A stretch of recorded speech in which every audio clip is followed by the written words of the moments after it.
this next build, I'm going to go back to the Star Trek universe, which is arguably where I've got the most experience over the many, many years of doing this, and visit a kitbash I actually designed many, many years ago. As you can see here, yeah, good, it's focusing. The design proposal for this one was done back 9412.12, which, using the old Stardate system, would be the 12th of December 1994. What I'll be working on is a custom kitbash I called the Bearclaw Class Cutter. It's a much smaller ship than your Constitutions. As you can see, it bears a very distinct resemblance to the old SeaQuest DSV with a couple of nacelles. Because I'll be honest, that's exactly how the design got its start. Of course, to achieve this, I'll be working with the old SeaQuest DSV kit. While the SeaQuest kit may be at 1/600 scale, this one, the model of the Bearclaw here, I'll probably build her as the Talon, will be closer to about 1/144th, possibly even 1/288th. But as you can see, I've got the classic SeaQuest kit here. I may even leave the texture there. I don't know. I've left it. I left it, the one I did about 20 years ago. I've got a pair of nacelles from the USS Reliant and the weapon pod from the USS Reliant kit. These are both from the 537th kit that was done ages ago, not the more recent reissue. Obviously here I'll have to fill the gap where the weapon pod would have gone. The strut will go into the top of the nacelle, and this lovely black piece here is actually a piece of 1/8 inch Sintra from stuff I bought for cosplay that I'll be using to create both the curved nacelle strut and the upper weapon support strut. The challenge will come in cutting the channel for the wing struts and weapon pod strut into the SeaQuest, but we'll play that as things go.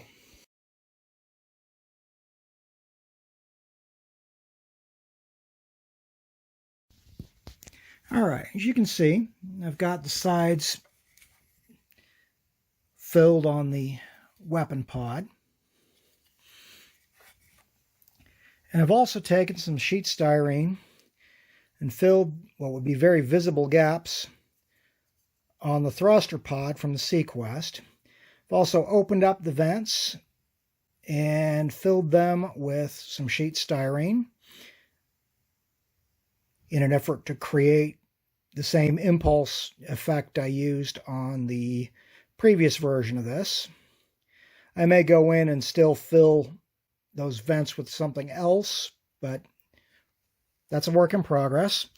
I've also glued the front part of the seam on the SeaQuest body itself. I haven't done the back because I still need to install the thruster pack.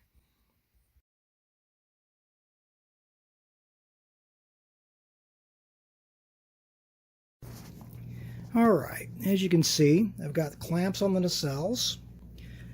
I'm not sure how much of the strut mount I'm going to have to fill on those. We'll see once I actually get the struts cut.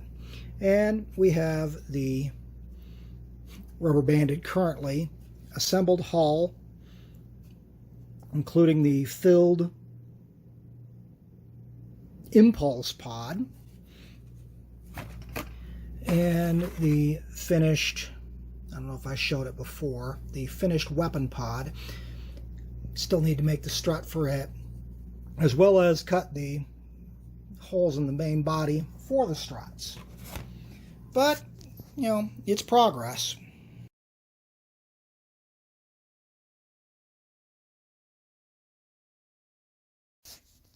Alright, this may not look like much, but this is the template I'll be using to make the nacelle struts.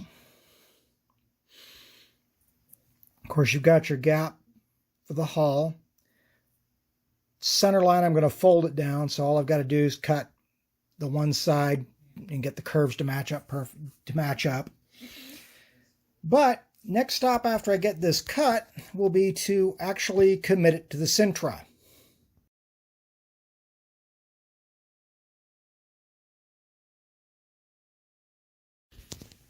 Alright, and here, as you can see, I cut the vent inserts out of the template, and using a silver Sharpie, got them on both sides of the now cut out wing.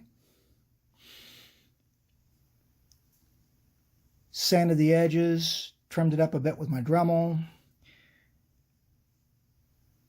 Probably going to at least cut the outline for the vent areas before I try to heat form this.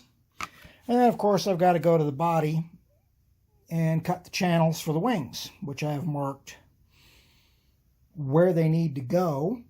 Again, using the silver Sharpie, because the base plastic on that is so dark.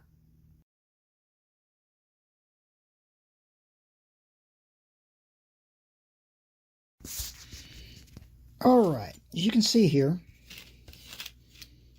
I've gone in with dental pick and scribed in some vent lines, kind of like you would find on the Constitution class models. Granted, these are kind of widespread, but also goes with the fact that this is actually a much smaller ship. Next stop is for that piece is likely heat forming.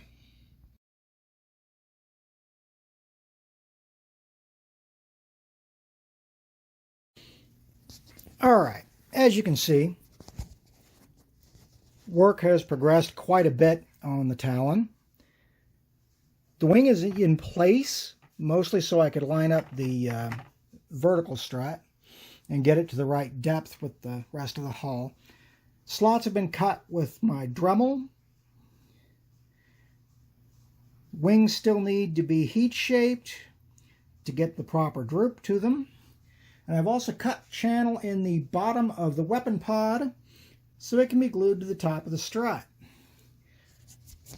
All in all, this build's actually going fairly quickly.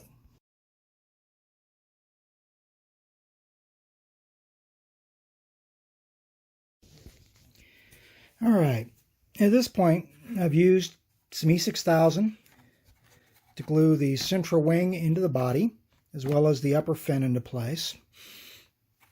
And, as you can see, I have heat formed the wings, so they now have a very definite curve to them. I'm going to let the Sintra cure overnight. Maybe see about getting some actual filler putty into the seam. And then we'll see about attaching some nacelles. We are very close to the finish of construction.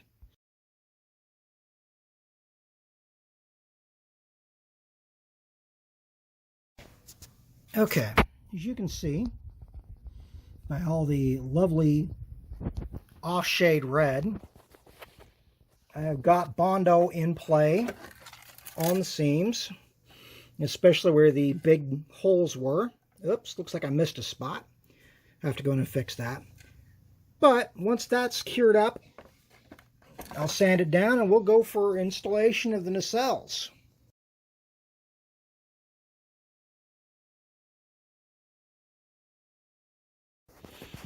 Alright, at this point, major assembly is finished. I still have to go in and fill the gaps at the edge of the nacelle slots. I've cleaned up most of the seamage for the struts. Also need to pick up some beads or something to create the running lights and the nose-mounted phasers, as well as possibly aft-mounted phasers. But then this thing will be ready for its first coat of primer.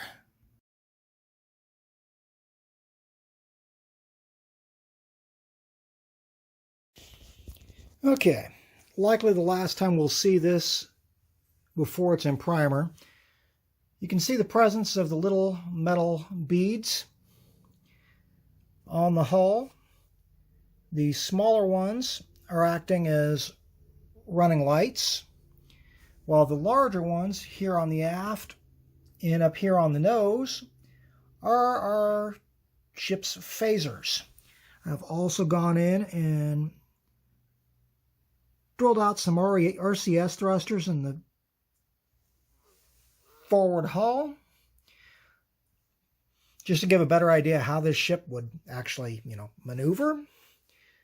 But at this point, I'll probably have a little more sanding to do where I had to touch some things up with putty. But yeah, next stop for this thing is primer.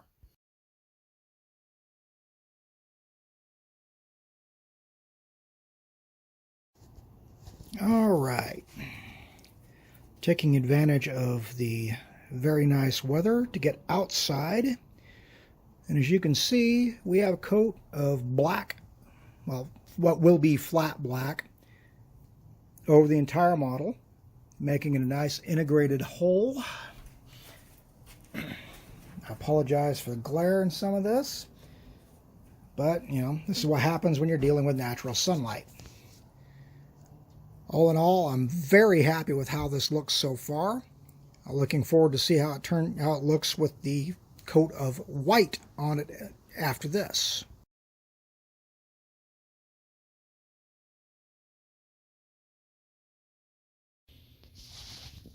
Okay, we've brought her back inside. As you can see, I had a little issue with the paint wanting to not come on even on the wing. I think it's something in how the primer coat went on the wing or the kicker for the super glue. Either way, I can live with it at this point. The rest of the ship's looking pretty good. I mean, there is some unevenness to the coat, but I think it's funny that the underside actually looks slightly darker than the upper, but that's okay. Now I've got to let the paint finish drying and get set for detail paint. Oh, and markings, of course.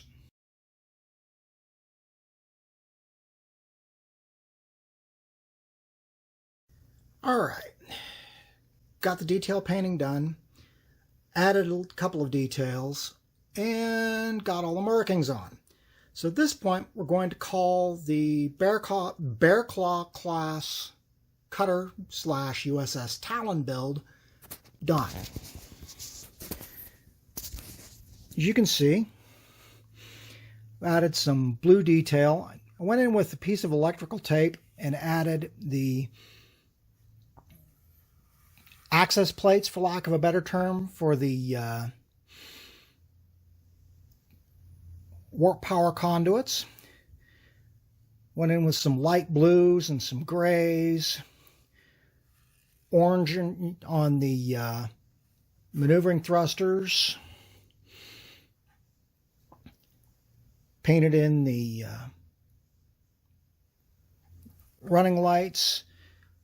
Ones on the backs of the nacelles are in yellow, and the ones on the nose are the proper red and green. Markings were custom printed. Ones there on the bottom are a bit small, I admit. This is one case where I've actually put the Starfleet pennants on both the top and bottom of the ship. We've got our registries on the nacelles.